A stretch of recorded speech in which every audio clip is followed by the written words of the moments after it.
अहिले हामी छौँ फर्पिङमा र यो दक्षिणकालीबाट काठमाडौँ जाने बाटो यही भइहाल्यो र यहाँ शेष नारायणको मन्दिर छ।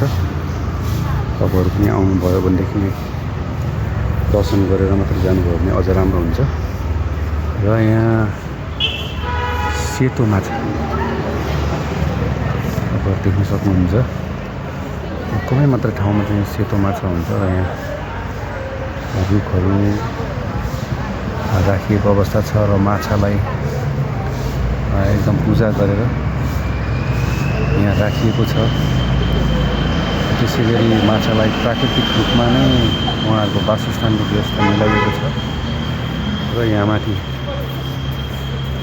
मन्दिर छ, यहाँ शिवको मन्दिर छ, यहाँ कृष्णको मन्दिर छ, गरुड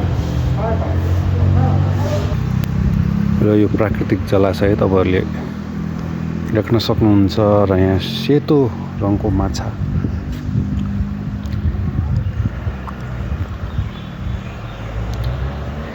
मैले चाहिँ पहिलोपटक देख्दैछु यस्तो सेतो रङको। भगवानको प्रतीक हुनुहुन्छ। र यहाँ शेषनागको मूर्ति रहेको छ र तपाईँहरू देख्न सक्नुहुन्छ यो मत्स्य नारायणको मन्दिर सँगसँगै बौद्ध धर्मको परम्पराहरू पनि यहाँ जोडिएको अवस्थामा देख्न सक्नुहुन्छ।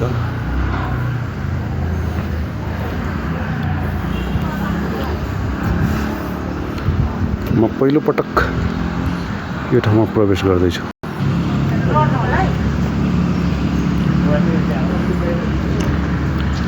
यहाँ नृसिंहनारायण, शेष नारायण रहेको छ। र यहाँ गुरु रिम्पोछेको गुफा पनि रहेको छ।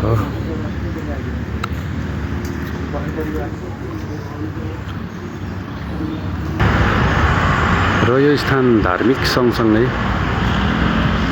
यहाँ चाहिँ प्राकृतिक रूपमा पनि एकदमै राम्रो देख्न सक्छौँ हामी। यहाँ एउटा पुरानो रुख छ, यो रुख यति धेरै अग्लो छ। यो जुन पहरा छ, यो पहरा सँगसँगै यसरी गएको छ।